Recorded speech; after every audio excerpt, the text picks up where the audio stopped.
जगनू निषाद के स्वर में टीसी म्यूजिक पर सुनिए ये खूबसूरत गाना।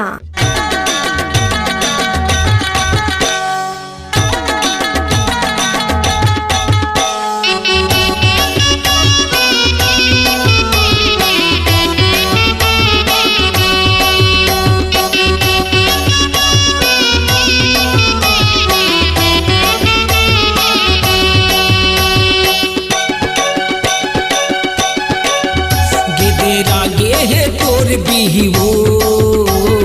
देबे मुल्क बची खेला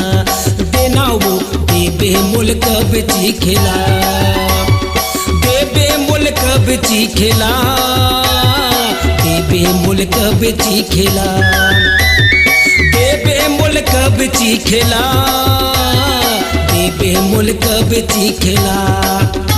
किधर आगे है तोर भी वो देबे मुल्क बची खेला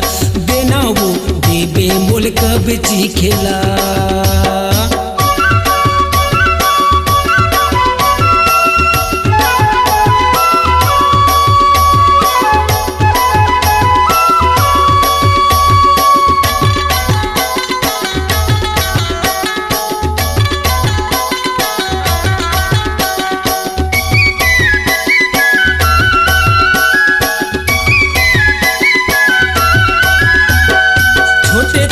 पेड़ हवाई लहसतले फरे हे जब ले देखे तोर भी हिला मोर लालच लगे हे छोटे छोटे पेड़ हवाई लहसतले फरे हे जब ले देखे तोर भी हिला मोर लालच लगे जब ले देखे तोर भी हिला मोर लालच लगे गिदरा गे हे गिदरा गे है तोर भी वो देबे मुल्क बची खेला देना वो देबे मुल्क बची खेला।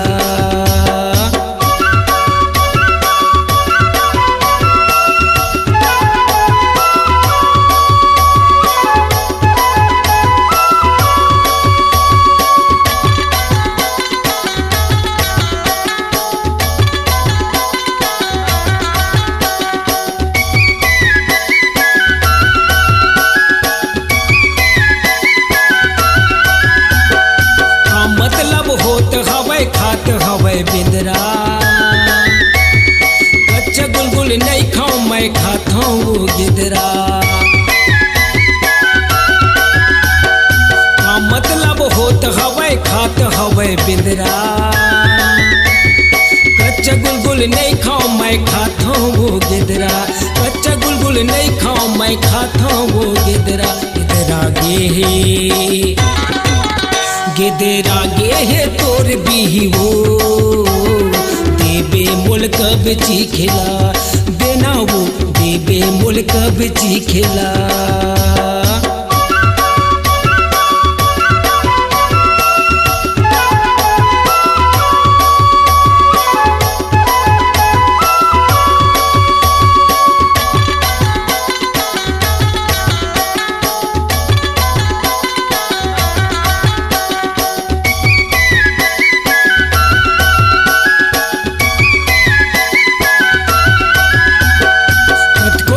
गोल गोल कत को भी लमरी कत को भी लाल लाल कत को भी पड़री कत को भी गोल गोल कत को भी लमरी कत को भी लाल लाल कत को भी पड़री कत को भी लाल लाल कत को भी पड़री गिदरा गे हे गिदरा गे है तोर भी वो देबे मुल्क बची खेला देना वो देबे मुल्क बची खेला देबे मुल्क बची खेला देबे मुल्क बची खेला देबे मुल्क बची खेला देबे मुल्क बची खेला गिदरा गे है तोर भी वो देबे मुल्क बची खेला देना वो देबे मुल्क बची खेला देना वो देबे मुल्क बची खेला चीखेला देना वो देबे मोल कब चीखेला देना वो देबे मोल कब चीखेला। कार्यक्रम हेतु संपर्क करें जगनू निषाद 9893214803।